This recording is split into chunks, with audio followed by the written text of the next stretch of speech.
오늘은 창세기 1장 1절부터 3절까지 말씀입니다. 창세기 1장 1절부터 3절. 다시 창세기 1장으로 돌아간 것은 아닙니다, 여러분. 자, 1장 1절부터 3절 다 찾으셨죠? 같이 함께 읽도록 하겠습니다. 시작. 태초에 하나님이 천지를 창조하시니라. 땅이 혼돈하고 공허하며 흑암이 깊음 위에 있고 하나님의 영은 수면 위에 운행하시니라. 하나님이 이르시되 빛이 있으라 하시니 빛이 있었고. 아멘. 하나님 나라로 본 창세기 13번째 창조와 과학이라는 제목으로 목사님 말씀 증거해 주시겠습니다.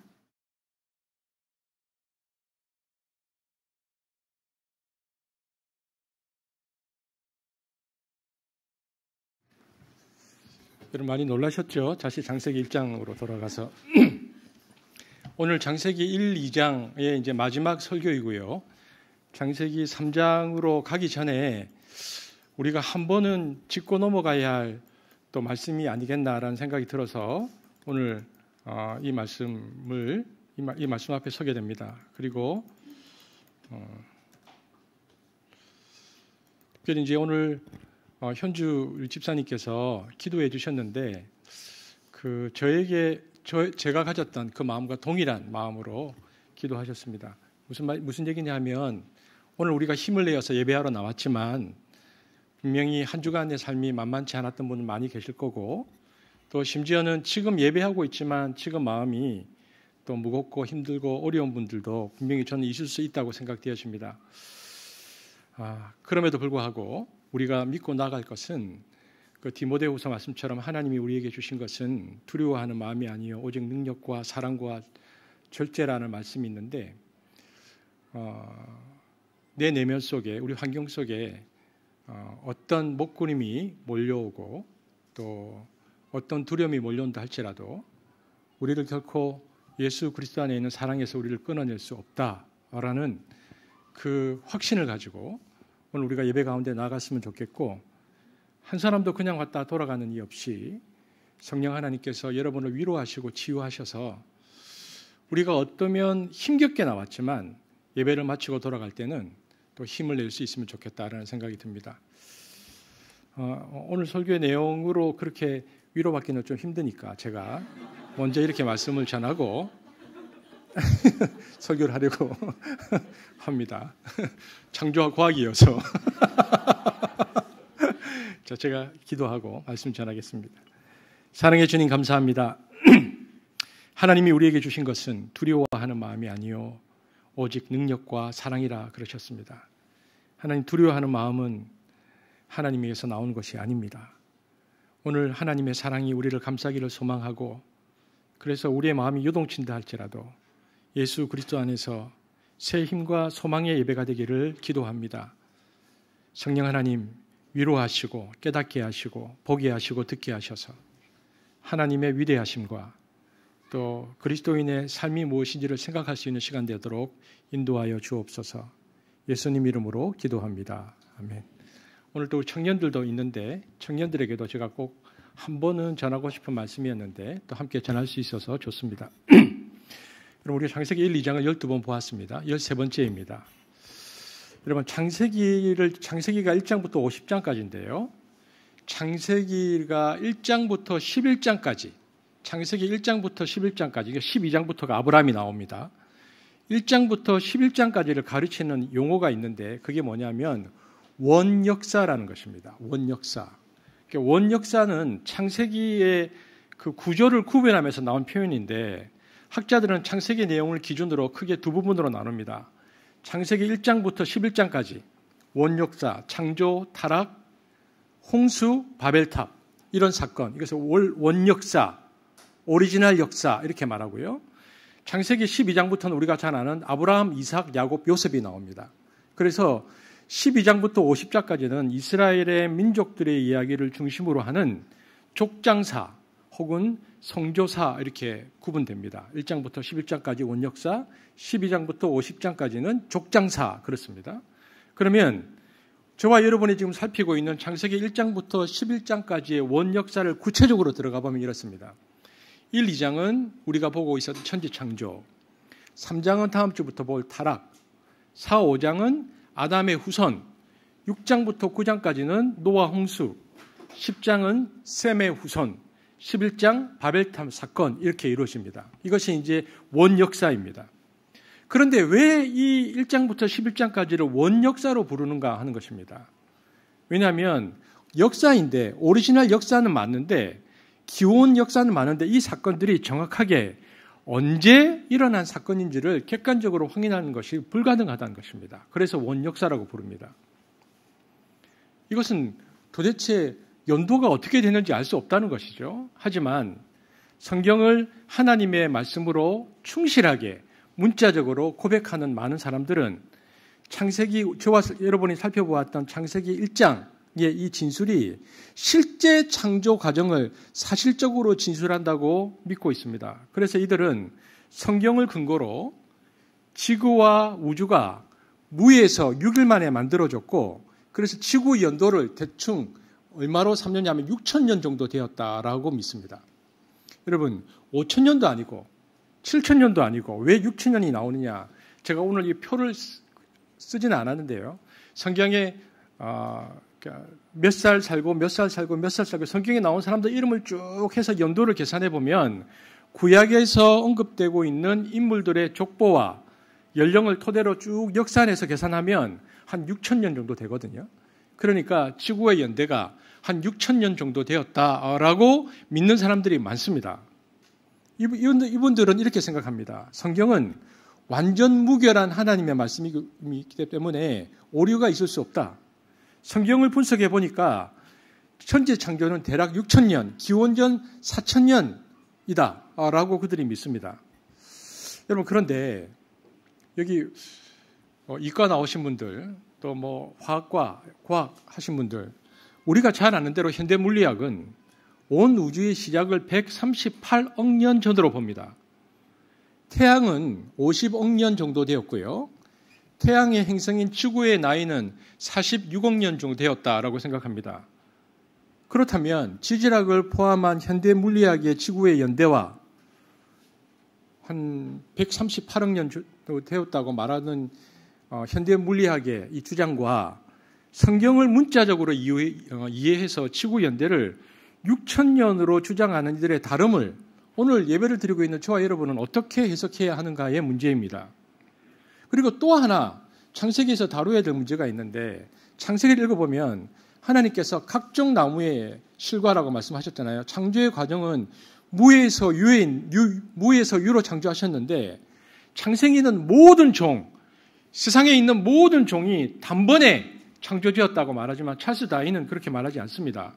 찰스 다윈은 그렇지 않고 조금씩 진화되었다. 진화론을 주장합니다. 그래서 현대 물리학에서 말하고 있는 지구의 연대와 찰스 다윈이 말하는 진화론 그리고 성경을 문자적으로 보고 이해하고 성경은 6,000년 되었다. 그리고 모든 종이 한 번에 다 창조되었다고 말하는 이 연대기적 입장의 차이를 우리가 한 번은 정돈할 필요가 있겠다라고 생각했습니다. 그래서 제가 3장으로 넘어가기 전에 창조와 과학이라는 제목으로 말씀을 전해야 되겠다 생각이 들었습니다. 여러분은 어떻게 생각하십니까? 지구 연대가 얼마쯤 된다고 생각하십니까? 자기 옆에 있는 분한테 한번 얘기해도 되는데. 여러분은 그러면 창조론을 믿습니까? 진화론을 믿습니까? 여러분은?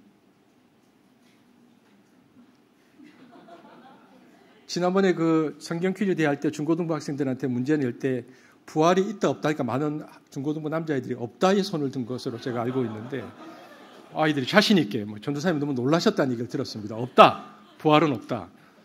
도대체 어느 교회에서 신앙생활을 하고 있는지 확신 있게 부활은 없다. 여러분은 어떻습니까? 창조론입니까? 진화론입니까? 여러분 상식적으로 한번 알아두십시오. 창조론은 크게 세 가지가 있습니다. 창조론은 첫 번째, 진화적 창조론이 있고요. 오래된 지구론이 있고 젊은 지구론이 있습니다. 여러분 상식적으로 한번 알아두십시오. 창조론은 먼저 제가 진화적 창조론을 설명하겠습니다. 진화적 창조론은 다른 이름으로는 유실론적 진화론이라고 부릅니다. 그러니까 유실론, 신을 믿는 진화론이라는 말입니다. 이 사람들의 주장은 뭐냐면 하나님께서 이 세상을 창조할 때에 각 생명체 안에 진화할 수 있는 능력을 부여하셔서 시간이 지나서 지금의 다양한 생명체들이 생겨났다는 이론입니다. 이게 진화론적 창조론입니다. 말 그대로 신의 존재는 인정하는데 진화론을 받아들이는 것입니다. 진화론과 신학을 혼합시킨 거죠. 그래서 유신 진화론 그러는데 이 유신 진화론 안에도 세 가지 입장이 있습니다. 첫 번째는 비목적론적 진화론입니다. 이게 뭐냐면요.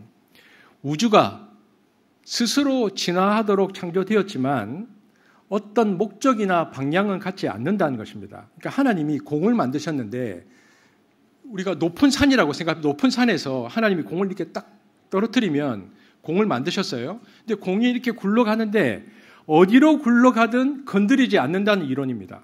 그러니까 진화는 되는데 그냥 공이 그냥 굴러간다는 거죠. 이게 비목적, 목적 없이 진화된다는 겁니다. 두 번째, 계획된 진화론이 있습니다.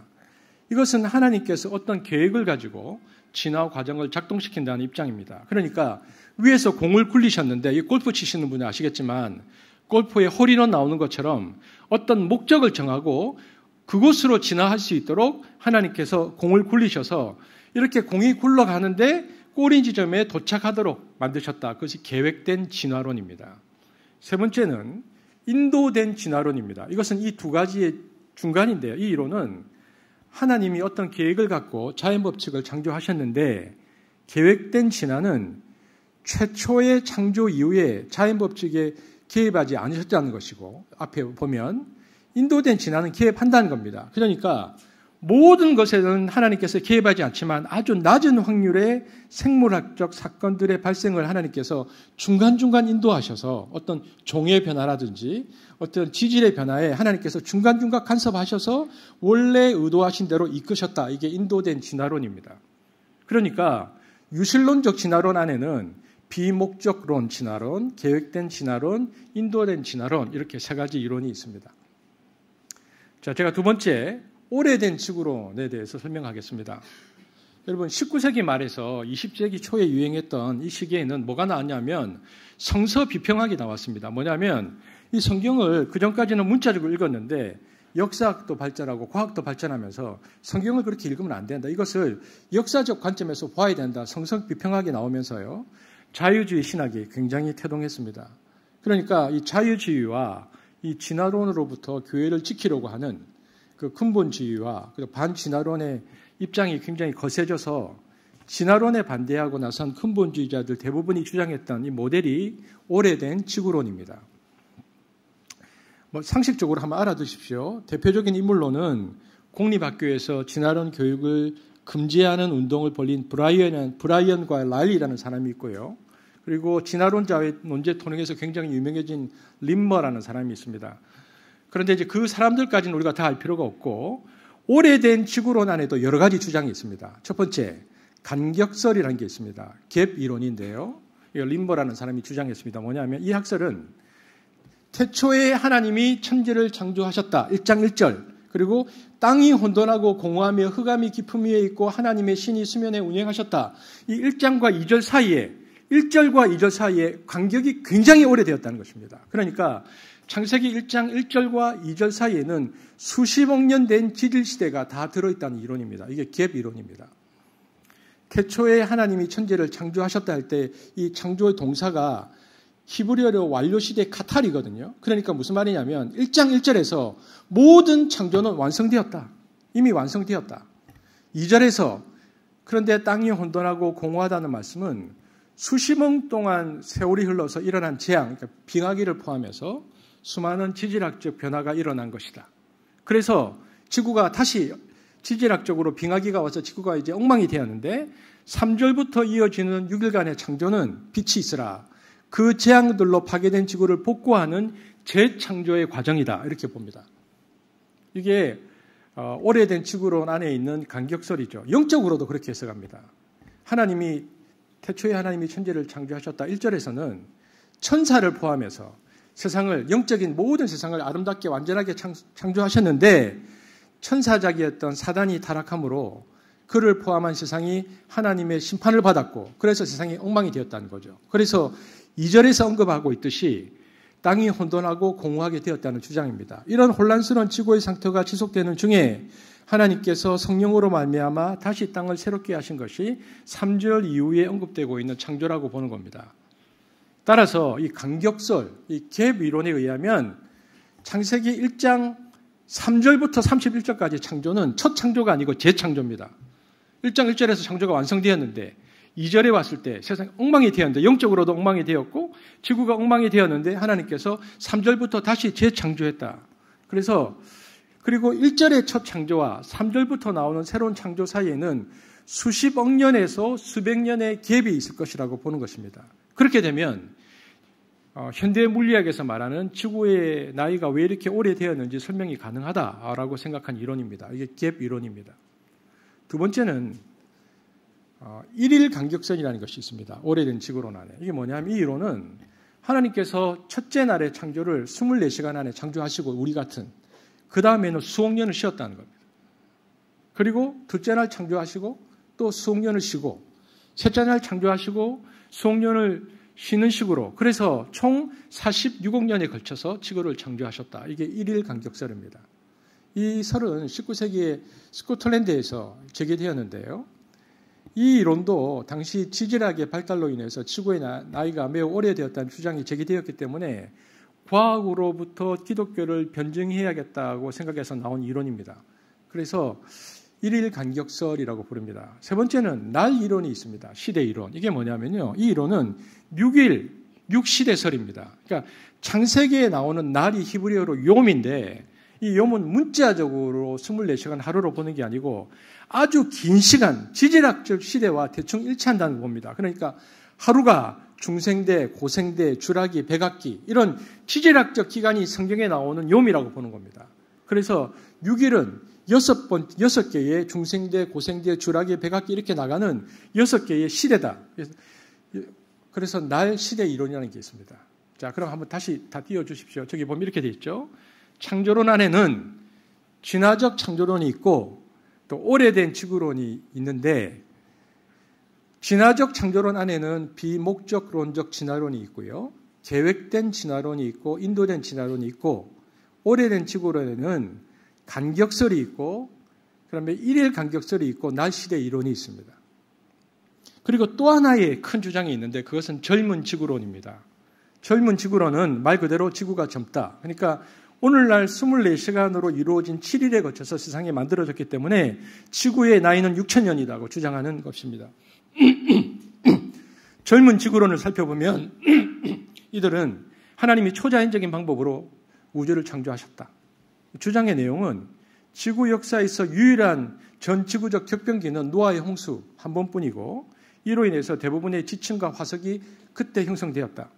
그래서 이들은 현대 우주론의 표준 모델인 대폭발 빅뱅 이론이나 현대과학이 절대연대 측정법으로 인정하는 방사선 동위원소 연대 측정법을 받아들이지 않습니다. 그럴 리 없다.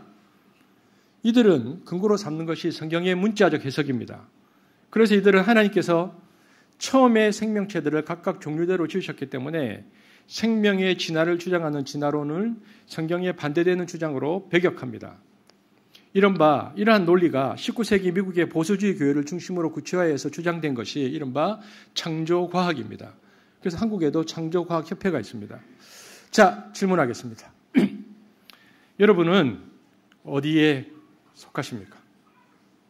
지구의 연대와 문자적 창조연대를 해결해보려는 이런 주장들을 들으면서 여러분은 어떤 생각이 드십니까? 나는 진화적 창조론의 입장입니까? 오래된 지구론의 입장입니까? 젊은 지구론의 입장입니까? 여러분 생각은 어떻습니까? 여러분 입장이 어떠세요? 그리고 그들은 아무 말도 하지 않았다. 여러분은 그냥 제가 한 30초 정도 시간 드릴 테니까 그냥 옆 사람하고 편안하게 한번 얘기해 보세요. 그냥 이게 속삭다. 나는 어떤 것 같다. 그냥 이럴 때 언제 여러분 입장은 어디입니까? 여러분 어디에 생각이 드십니까? 지금 잠깐 조셨던 분들은 무슨 말을 하는지 깜짝 놀라실 건데 또 여러분 입장은 어디 갔습니까? 여러분 그런 생각 안 해보셨어요?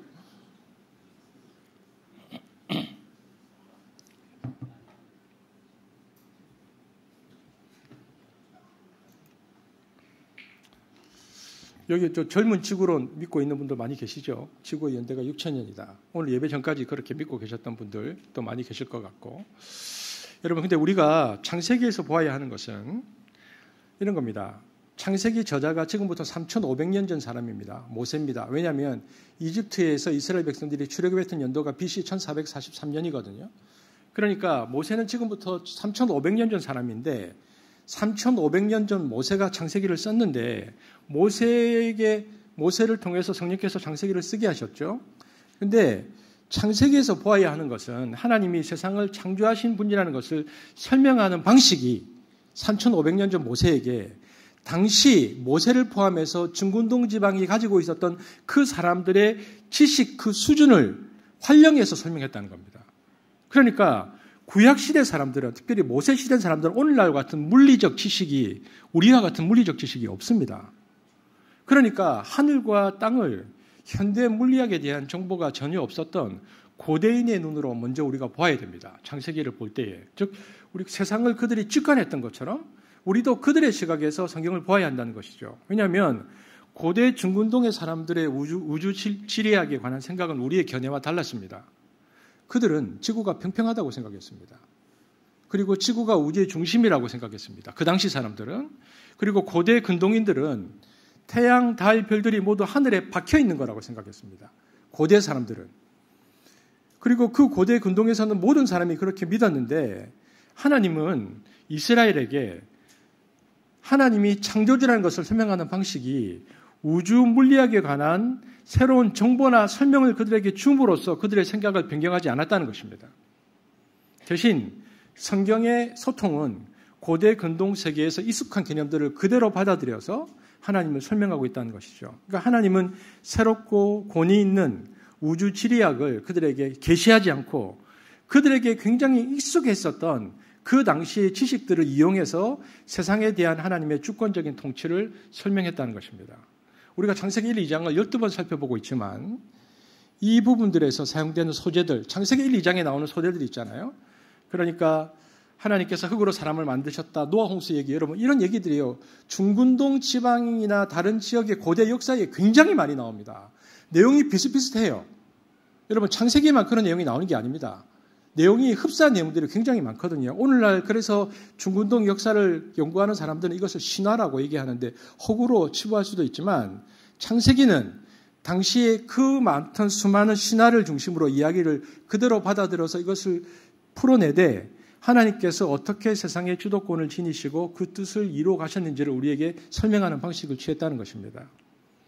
역사를 쓰는 사람들은 가능한 객관적으로 그 시대에 일어난 일들을 기술하려고 하지만 창세기 저자는 굉장히 특이하게도 역사라는 소재를 통해서 객관적 역사를 기술하는 게 아니고 역사가들이 다르게 회피하고 싶어하는 죄의 문제를 다룹니다.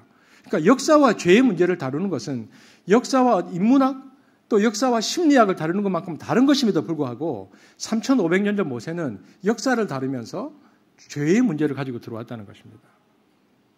이처럼 창세기를 기록할 때 하나님은 저자에게 새로운 과학적 지식을 주시는 방식으로 그리고 당시의 신화적 방식을 모두 배제하는 그런 방식으로서가 아니고 이것을 그대로 수용하면서도 하나님이 들려주시고자 하는 메시지를 그대로 전달했다는 것입니다. 그렇기 때문에 창세기는 근본적으로 신학적이고 신앙적인 진술을 담고 있고요. 신앙적 진술마저도 고대의 세계관에 따라 진술하고 있다는 것을 우리가 먼저 기억해야 합니다. 따라서 성경은 우주 지리학에 관한 권위 있는 어떤 주장도 하지 않습니다. 처음부터 하나님께서는 모세에게 그렇게 계시하지 않았고 모세가 쓸 때도 그 당시의 지식으로 썼습니다. 그래서 현재 우리가 알고 있는 우주 지리학에 관한 어떤 지식 권위에 대해서 성경은 주장하지 않습니다. 창세기의 원 역사의 주된 관심은 그래서 인류의 기원의 시점이 아닙니다. 인간이 언제 만들어졌는지 몇 년쯤 전에 지구가 언제 만들어졌는지가 성경의 관심사가 아니라는 것입니다.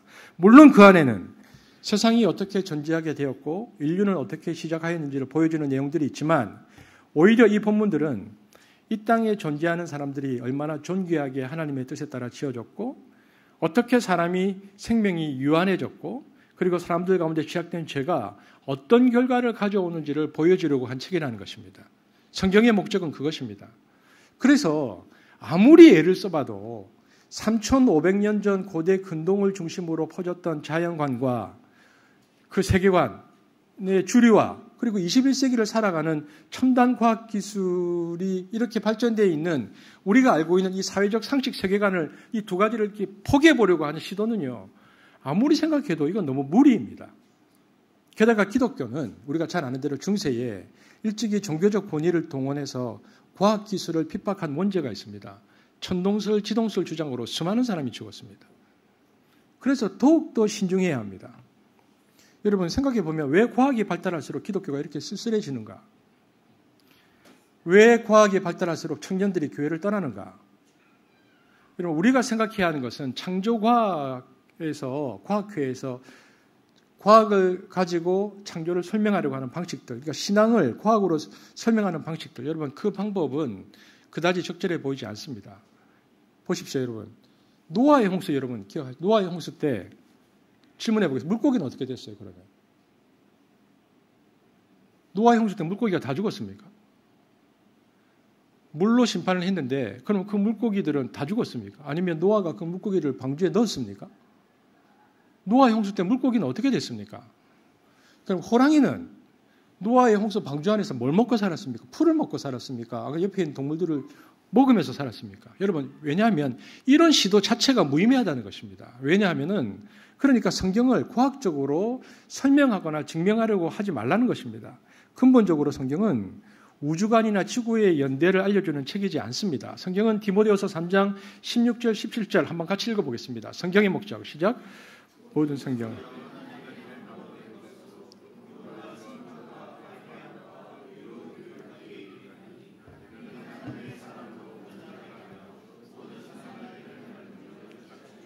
여러분 성경의 목적은 하나님의 사람으로 온전하게 하며 모든 선한 일을 행할 능력을 갖추기 위해서 쓰여졌다는 것입니다.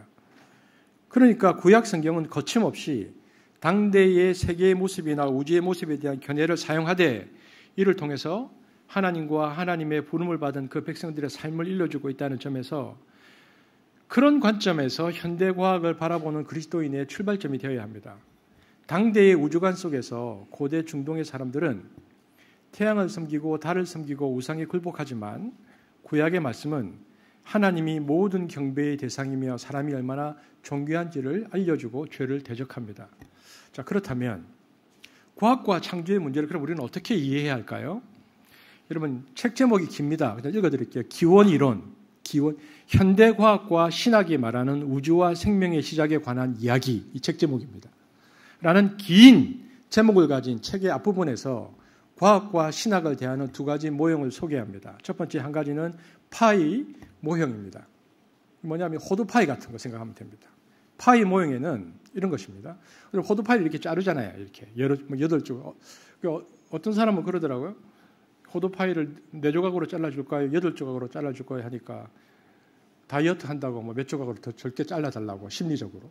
여러분 잘라져 있는데 파이 모형에는 인간의 과학 지식의 발전함에 따라서 인간 지식의 파이에서 하나님께 남겨진 조각이 점점 작아지게 된다. 그러니까 인간의 파이가 점점 과학기술로 늘어나면 원래는 옛날에는 고대인들은 다 하나님의 파이라고 생각했는데 과학 지식이 늘어나면 하나씩 늘어나면서 하나님의 파이가 적어지다가 나중에는 과학이 너무 발전해서 하나님은 나머지 하나 정도만 딱 끼인다는 거죠. 그게 틈새의 하나님 이렇게 말합니다. 틈새의 하나님만 남는다. 그러니까 과거의 신의 개입으로 믿어졌던 현상들 대부분은 지금 과학으로 설명이 가능하다. 아직 설명되지 못한 부분들도 결국 과학으로 시간이 지나면 다 해명될 것이다. 그러다가 과학이 점차 더 발전해서 과학적으로 설명 가능한 영역이 늘어나면 마침내 신의 존재는 허구와 신화였다는 것이 밝혀질 것이고 하나님의 실체가 드러날 것인데 그 신은 그래서 결국 인간이 만들어낸 신이라는 것이 드러날 것이다. 이것이 현대 무신론의 교황격인 리차드 도킨슨의 주장입니다. 그래서 지금은 과학이 발전 안 해서 그렇지 발전하면 결국 신의 영역은 사라진다. 최근에 눈부시게 발전하고 있는 뇌과학 분야에서도 영적 체험조차도 뇌 안에서 일어나는 현상으로 봅니다. 그거는 영적인 게 아니라 뇌 안에서 일어나는 현상이야. 그래서 당신의 뇌가 신이다 같은 책들이 쏟아져 나옵니다.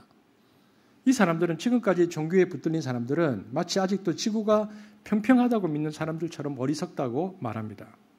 그래서 오늘날 종교의 영역이라는 것은 과학적으로 설명할 수 없고 해결 불가능한 일들만이 하나님의 영역, 종교의 영역이라고 말합니다. 그리고 과학의 영역 밖에서 일어난 일들을 뭐라고 부릅니까? 그들은 기적이라고 말합니다. 그래서 기적적인 방법을 통해서만, 신비로운 방법을 통해서만 일하시는 하나님, 이렇게 말합니다. 그러니까 과학이 설명할 수 없는 영역만이 하나님께서 사역하는 사역지다. 그러다 보니까 우리가 하나님 나라로 본 창세기인데, 하나님 나라의 개념은 하나님이 모든 만물의 주인이라는 주권 개념인데, 그들의 주장은 하나님은 과학의 영역 바깥에서만 존재하는 축소된 신, 틈새의 하나님입니다. 이렇게 말하는 겁니다. 이게 파이 이론입니다. 그런데 파이 모형과는 또 다른 모형이 있는데, 이것은 케이크 모형이라고 말합니다.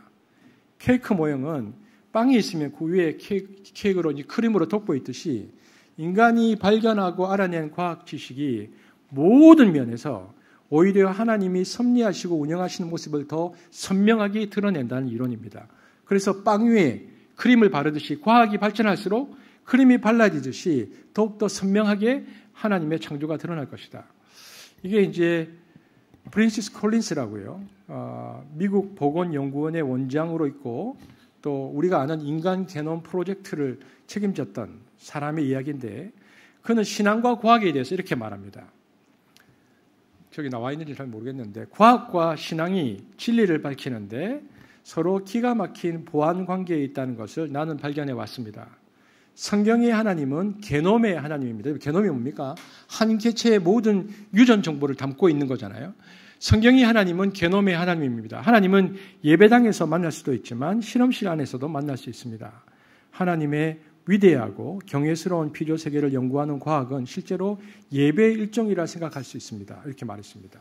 이렇게 생각하는 사람들이 있습니다. 과거에 우리는 하나님 나라가 우주 너머 혹은 한 우주 구석에 있을 거라고 생각했습니다.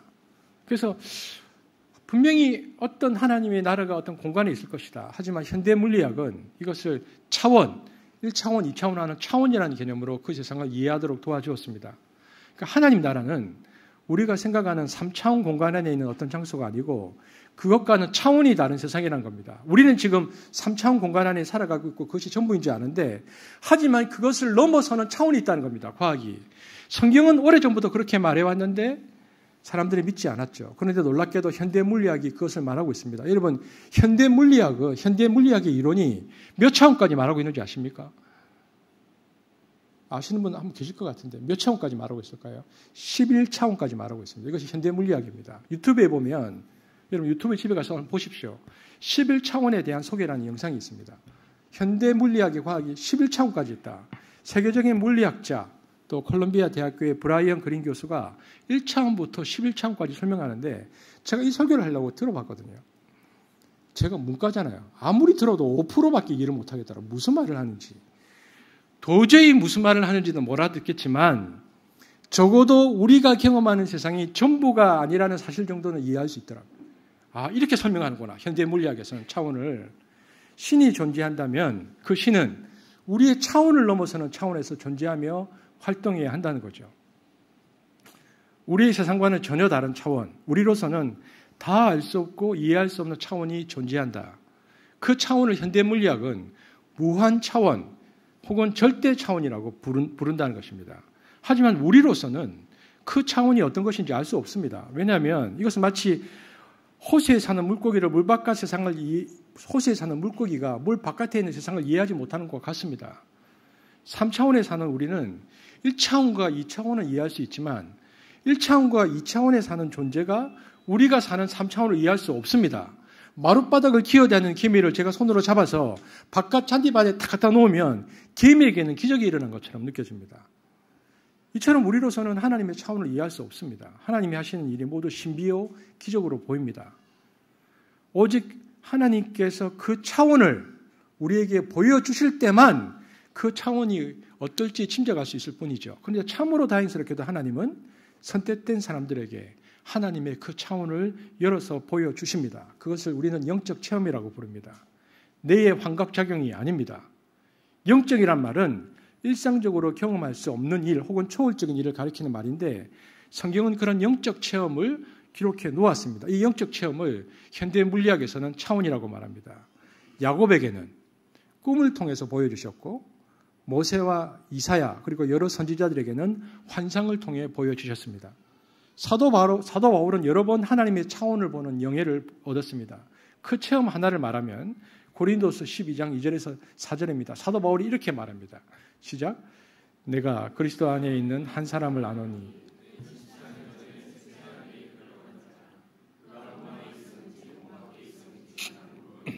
하나님은 아시느니라. 내가 이런 사람을 아노니 그가 몸 밖에 있었는지 나는 모르거니와 하나님은 아시느니라. 그가 낙원으로 이끌려가서 말로 표현할 수 없는 말을 들었으니 사람이 가히 이르지 못할 말이로. 저기 보면요. 사도 바울 자신이 이끌려갔다고 느꼈습니다. 이걸 차원이라는 개념으로 읽으면 이 표현이 무엇을 뜻하는지 짐작할 수 있습니다. 그는 하나님의 차원으로 이끌려 들어간 것입니다. 그러니까 그가 내가 몸 안에 있었는지 몸 밖에 있었는지 잘 모르겠다는 겁니다.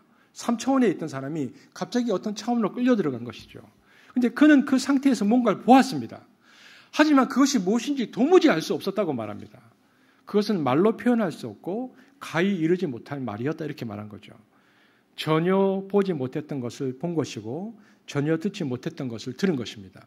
그래서 하나님께서 어떤 차원을 딱 열어주었을 때 영적 체험을 통해서 바울이 본 거죠. 하나님의 차원을 가장 밀도 있게 그리고 가장 많이 본 사람 중 하나는 밤모섬에 유배되었던 사도 요한이었습니다. 많은 사람이 요한계시록을 단순히 미래의 사건을 예언한 책이라고 말하지만 실은 하나님의 차원을 보고 기록한 책이라고 보는 것이 더 정확합니다. 요한은 하나님이 어떤 차원에 계신지를 보았다는 것입니다. 그 모든 것은 바울의 표현대로 말로 표현할 수 없고 가히 이르지 못할 것들이었습니다. 그래서 요한계시록 1장 19절에 보면 하나님께서 요한에게 보고 들은 바를 기록하라 하십니다. 그런데 요한이 그걸 다 이해할 수가 없었어요. 그래서 쓰지만 자신도 다 이해하지 못한 것이죠. 만약에 지금 요한계시록을 다 알았다고 주장하는 사람이 있다면 그 하나만으로 그 사람을 의심해 보아야 됩니다. 그래서 모든 일화는 창세기 1, 2, 3장과 요한계시록을 건드립니다. 자기들만의 그 비밀을 알고 있다.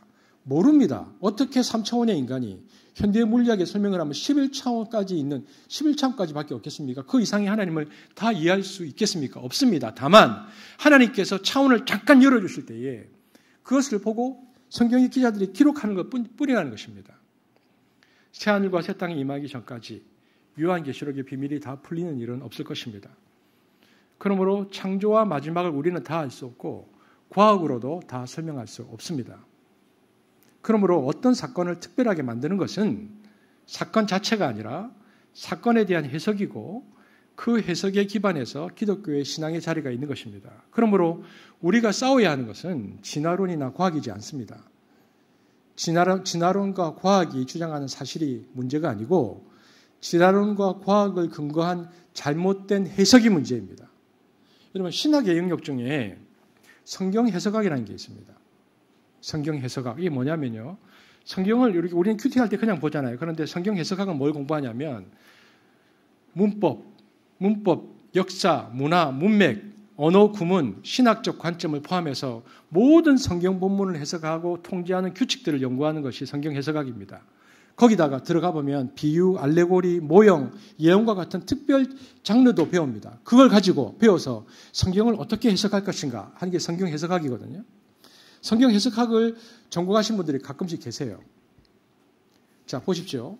아담과 하와가 선악과를 따먹으면 죽는다 그랬어요. 죽었습니까? 안 죽었습니까? 실제 그들은 당장 안 죽었어요. 따먹고 930년을 더 살았어요. 930세까지 살았어요. 따먹고요. 거의 1000년을 살았다고요. 안 죽고. 그럼 우리는 이 본문을 어떻게 이해해야 됩니까? 우리 이 본문을 우리는 이제 문제 삼지 않죠. 왜냐하면 선악과를 먹으면 죽는다는 본문을 문자적으로 이해하지 않고 해석하는 것이죠. 죽음이 들어온다는 걸 해석하기 때문에 왜 바로 안 죽고 930년 살았어라고 우리가 이의를 제기하지 않습니다. 시편 19편 5절 6절에 보면 이게 천농설의 근거로 사용된 성경 본문입니다. 한번 읽어볼까요? 시작.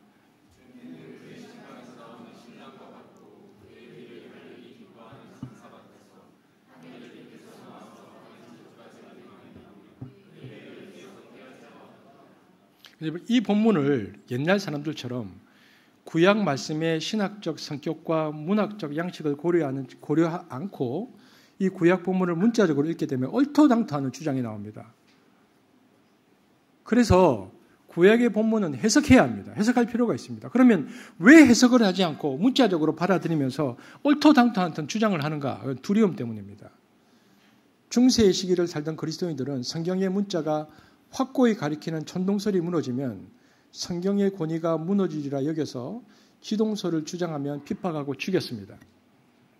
하지만 우리가 잘 아는 대로 그 이후로도 성경은 여전히 지동설과 공존한 채 생생하게 그 권위가 살아있다는 점을 우리가 기억해야 합니다.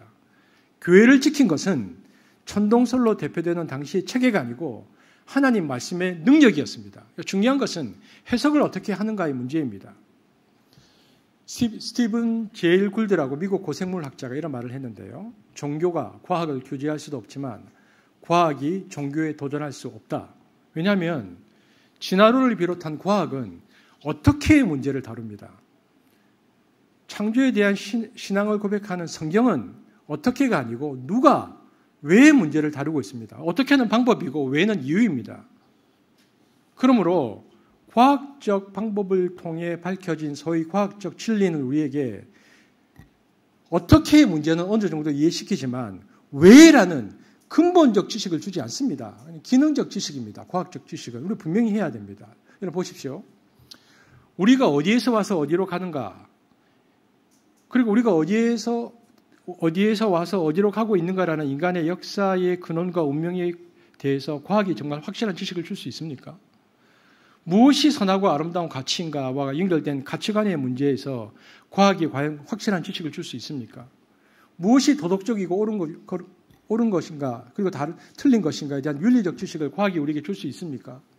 어떤 삶이 참으로 의미 있는 삶인가에 대한 확실한 지식을 과학이 정말 해결할 수 있습니까? 뿐만 아니라 과학은요, 지식적인 측면에서 뿐만 아니라 능력 면에서도 한계가 있습니다. 과학은 결국 사람이 주체가 돼서 벌이는 활동이기 때문에 죽은 사람에게 생명을 주는 능력은 없습니다. 다시 말해서 과학은 이미 육신적으로 죽은 사람에게 생명을 줄 수 없고 영적으로 죽은 인간을 새롭게 변화시킬 수 없습니다. 이 말은 뭐냐면 과학은 절대적이지 않고 오직 어떤 한계 내에서 유용하게 사용되어지는 도구라는 것입니다.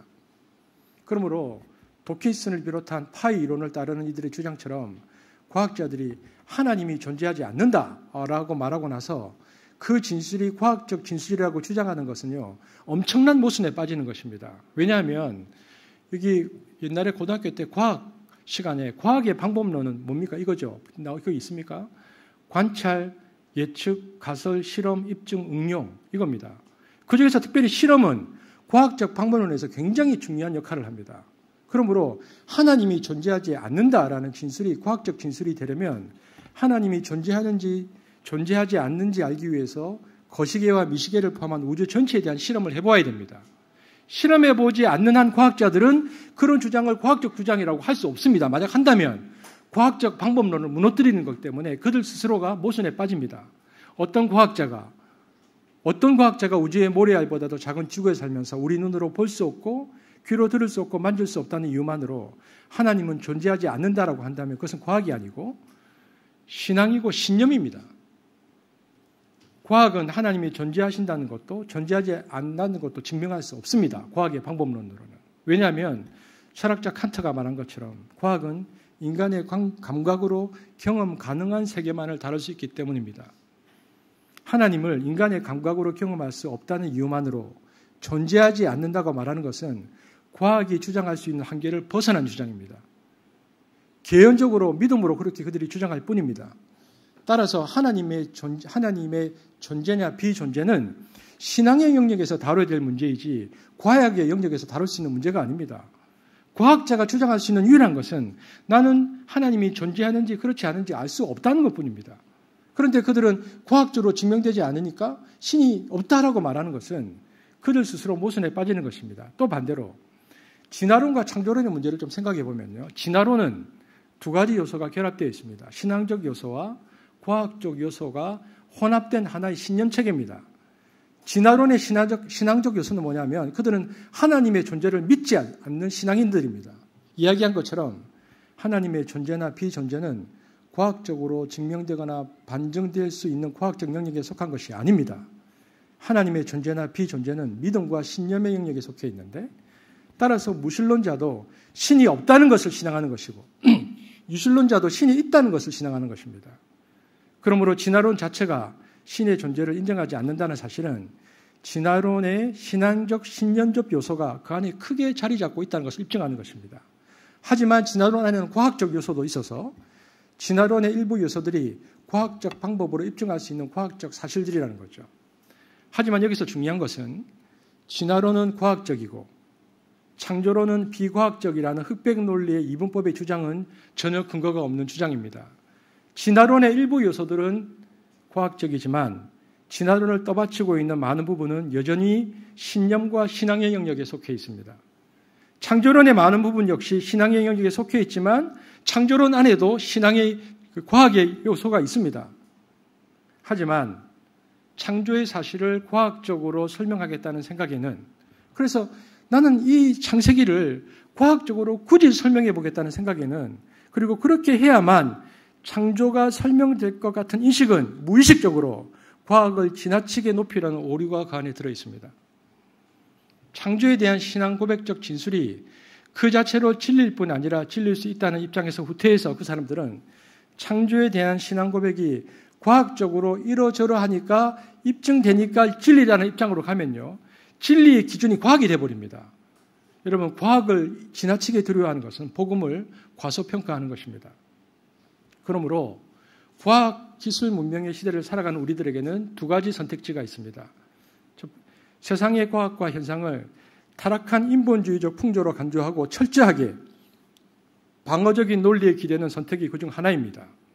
대체로 성경 무호소를 주장하는 한국 교회에서 이 입장입니다. 창조론은 성경의 권위를 입증하는 가장 중요한 시금석이기 때문에 창조론을 부정하는 생물학적 진화론은 절대 용납할 수 없고 사이비 과학이다, 경계대상 1호로 봅니다. 그러던 중에 1980년대에 미국으로부터 창조과학이 한국에 수입되고 1981년에 한국의 한국창조과학회가 창립되면서 창조의 과학적 증거들을 제시하는 일에 몰두하였습니다. 여러분, 제가 창조과학을 2년 동안 완전히 몰입해봤습니다. 그래서 그 당시에 창조과학에 나온 책들과, 왜냐하면 그때 초창기에 창조과학, 그래서 제가 한때 창조과학의 모든 거기에서 나온 자료와 거기서 나오는 성경의 그 자료들을 가지고 학생들을 가르쳤습니다. 한 2년 정도. 하지만 여러분 한번 생각해 보십시오.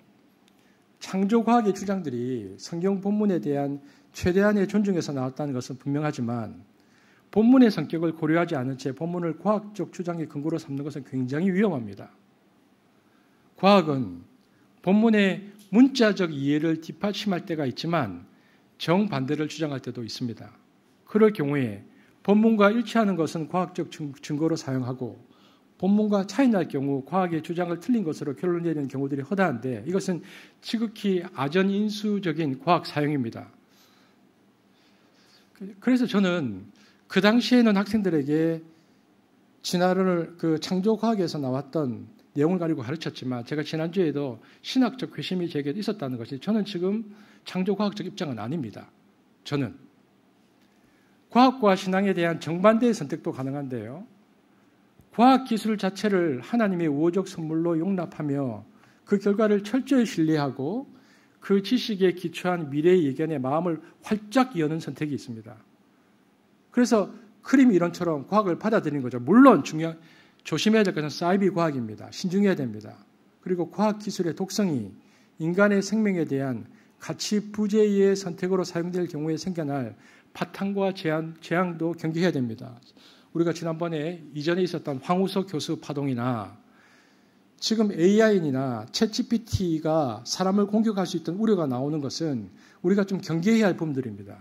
그러나 과학기술 문명을 더 이상 근본주의적 시각으로 배척하거나 맹종하는 관점을 벗어나서 이제는 평범한 상식이 우리에게 회복되어야 됩니다.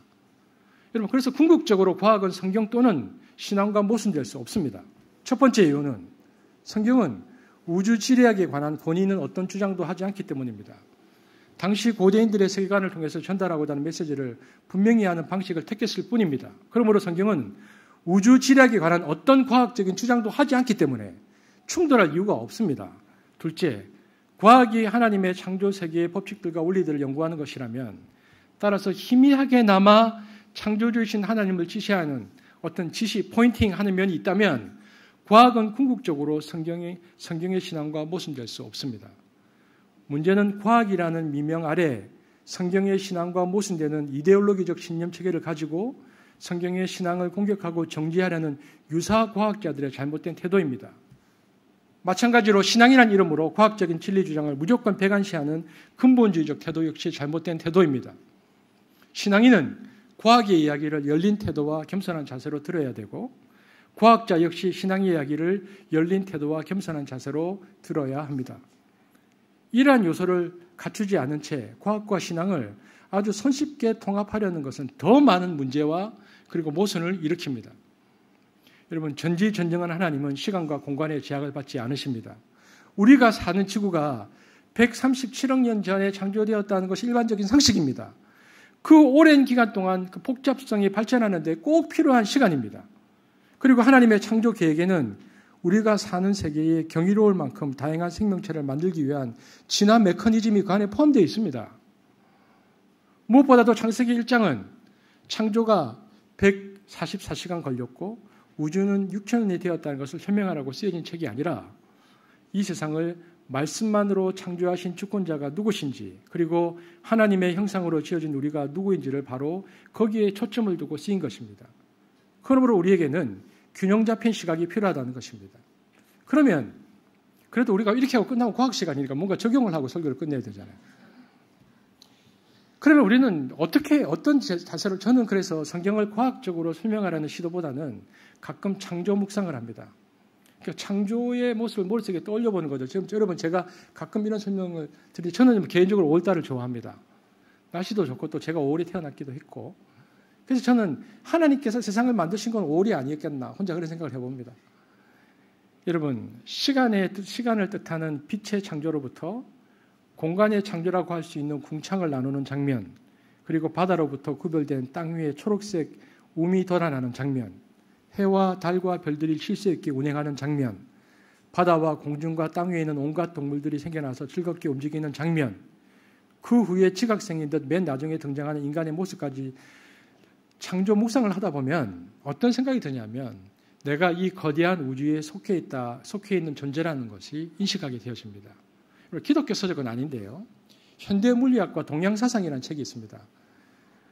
저자가 브리처프 카퍼라라는 사람인데 이 사람이 자기가 경험한 우주의 춤을 이렇게 설명했습니다. 제가 한번 읽어드리겠습니다. 늦여름의 어느 날 하오 나는 해변에 앉아서 파도가 일렁이는 것을 바라보면서 내 숨결의 리듬을 느끼고 있었다. 그런데 바로 그 순간 나를 둘러싸고 있는 모든 것이 하나의 거대한 우주적 춤을 추고 있다는 것을 돌연 깨달았다. 나는 그때 수많은 입자들이 창조와 파괴의 율동적인 맥박을 되풀이하면서 외계로부터 쏟아져 내려오는 에너지의 폭포를 보았던 것이다. 이 저자는요, 원소들이 춤을 추는 것을 보았고 느꼈고 소리를 들었다고 말합니다. 그리고 이 거대한 세계가 하나님의 몸임을 자각하는 순간이었다고 말합니다. 여러분, 하나님은 세상에 있는 모든 것들에게 우리가 설교했지만 어떤 질서와 리듬을 부여하셨습니다. 질서를 뜻하는 단어 코스모스는 동시에 우주를 뜻하기도 합니다. 성경의 창조 이야기를 통해서 일깨우려고 하는 것은 이 세상이 우연히 존재하는 것이 아니라 하나님의 뜻 가운데서 창조되었다는 것과 우리가 날마다 접하는 세상은 하나님의 숨결이 머물러 있는 신비한 곳이다라는 것을 말해줍니다. 그렇기 때문에 우리는 잠시 머물다가 떠나는 사람일 뿐 땅의 소유주는 하나님입니다. 그리고 마지막 새하늘과 새 땅이 들어올 것입니다. 그렇다면 잠시 세상에 잠시 왔다가 가는 인간은 어떤 마음으로 살아야 할까요? 삼가하는 마음과 정성스러운 마음으로 살아야 합니다. 하나님의 창조를 믿는다는 것은 바로 우리가 살고 있는 이 땅이 하나님이 머무시는 땅임을 믿는 것입니다. 그러므로 하나님이 머무시는 땅을 함부로 할 수 없는 것은 너무나 당연한 것입니다. 하지만 많은 기독교인들이 하나님의 창조를 믿는다고 하면서도 개발 혹은 발전이라는 이름으로 하나님의 세계를 파괴하면서도 아무런 가책을 느끼지 않습니다. 우리는 하나님의 땅을 함부로 훼손하면서 그것을 발전이라고 말합니다. 사람들이 늘어나니 댐도 만들어야 되고 산을 파헤치기도 합니다. 살기 위해서는 어쩔 수 없지만 민수기 35장 34절에 너희는 너희 거하는 땅 곧 나의 거하는 땅을 더럽히지 말라고 하신 하나님의 말씀을 우리가 심각하게 받아들여야 합니다. 자연 세계에 최소한의 변형만 가하는 것이 인간의 도리입니다. 사람들은 그래서 하나님이 창조하신 세계가 어떻게 자신을 드러내는지 지켜보고 찬탄하고 그 질서 안에서 살아가야 하는데 그 방법을 잃어버렸습니다. 대신 모든 것이 조작의 대상이 되었습니다. 여러분, 하이데거라는 철학자가 있습니다. 하이데거가 이렇게 말합니다. 하이데거는 현대인의 기술을 닥달이라는 말로 표현했습니다. 즉 인간의 기술이라는 것이 세상에 존재하는 모든 것에게 에너지를 내어놓으라고 닥달하는 것이다. 양계장에서 키우는 닭들을 환하게 밝혀진 불빛 아래에서 시도 때도 없이 알을 낳아야 하고 소들도 비좁은 사육장에서 꼼짝달싹 못하면서 등심 부위를 키워야 하고 고이들은 고무 호스를 통해서 강제 주입되는 사료를 먹으면서 그 스트레스로 말미암아 간을 키웁니다. 사람들은 그걸 맛있게 먹죠. 생각해보면 끔찍한 세상입니다. 그래서 이제는 이 일을 제기해야 됩니다. 아까 같은 책, 프리초프 카프라는 같은 책에서 이렇게 말합니다. 그 책에 보면요, 티베트의 정신적 지도자인 달라이 라마가 한 텔레비전 방송사 인터뷰에서 이렇게 얘기하는 장면이 나오는데 오늘의 종교는 무엇인가라는 질문에 달라이 라마가 이렇게 말합니다. 창조 질서의 보존을 위해서 일하는 종교만이 종교라는 명칭을 달 수 있다. 그와 인터뷰를 진행했던 프란치 알트가 이렇게 말합니다. 생태계 위기에 대해서 아무런 대책도 내놓지 못한 기독교는 예수의 핵심을 잃어버린 종교다. 우리는 미세먼지 가득한 하늘을 보면서 울적해졌습니다. 지금 한국을 뒤덮고 있는 미세먼지는 세계보건기구 WHO의 공고 기준을 3배나 초과하고 있습니다. 오늘날 지구온난화로 인한 기후변화는 가장 시급하고 중요한 문제가 되었습니다. 한국은 아열대 기후로 변하고 있고요. 그로 인해서 수종의 50%가 고사하고 한국을 대표하는 소나무도 살 수 없다고 조사됩니다. 여러분, 지구가 열이 난다는 것은 심각한 병이 걸린 겁니다. 우리 몸에 열이 나는 것과 열이 나면 몸에 이상이 나는 것과 똑같습니다. 그렇다면 지구 생태계가 멸망하는 상황에서 교회가 취할 수 있는 가장 중요한 선교적 과제가 무엇일까?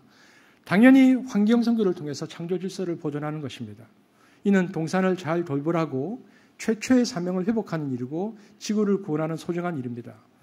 그렇기 때문에 지금 기독교는 물량주의와 성장주의를 넘어서 창조와 돌봄, 해방과 자유, 생명과 평화, 가난하고 소외된 이웃을 섬기는 사랑의 실천을 통해서 지구를 지켜야 됩니다. 지구를 지킬 작은 실천은 우리에게 매우 절실합니다. 지구에게 덜 부담을 주는 생활 방식이 필요한데 그게 뭐냐? 절제의 삶입니다. 더 많이 더 편리하게를 모토로 하고 있는 소비 사회는 몰락을 향해 내닫고 있는 거라사이 돼지떼와 같습니다. 우리가 정말 믿는 사람이라면 이제 그 무모한 소비의 열정에서 벗어나야 합니다. 밥을 한두 숟가락 덜어내고 먹으면 속이 편한 것처럼 욕심을 덜어내면 뜻밖의 기쁨이 찾아옵니다. 여러분, 삶이 힘들수록 우리가 창조 이야기로 돌아가는 것은 우리를 향하신 하나님의 마음이 무엇인지, 우리가 어떻게 사는 것이 마땅한지를 확인하기 위해서입니다. 멈추고 서서 경탄할 줄 모르는 것이 우리의 병입니다. 우리가 사는 땅은 하나님이 주신 복된 땅입니다. 그 땅을 회복하는 것은, 부름받은 것은 우리의 소명입니다. 우리에게 필요한 것은 세계를 하나님이 머무시는 땅으로 재발견하는 것입니다. 우리 주변에 있는 모든 것들이 하나님의 숨을 받아 살고 있음을 자각하는 것입니다.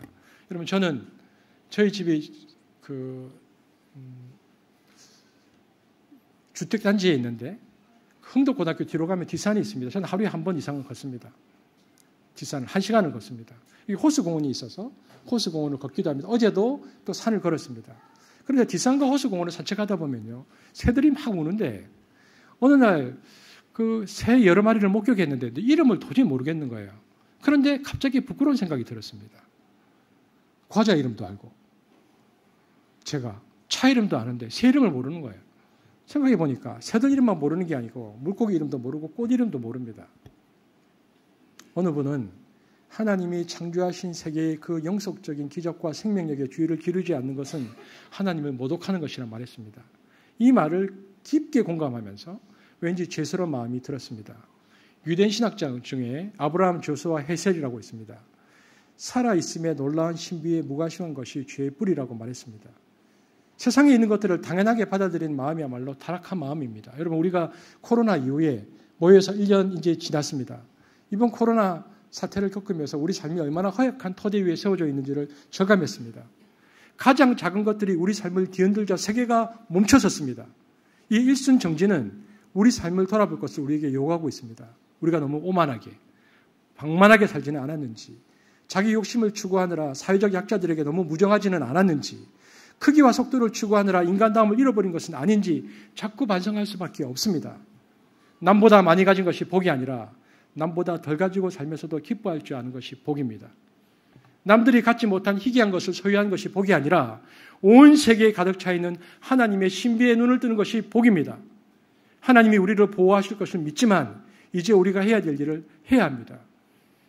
하나님이 우리의 동행이 되어 주시는 것처럼 우리 또한 우리 이웃의 설당이 되어야 하나님의 창조 질서를 보존하는 일에 매진할 수 있을 것입니다.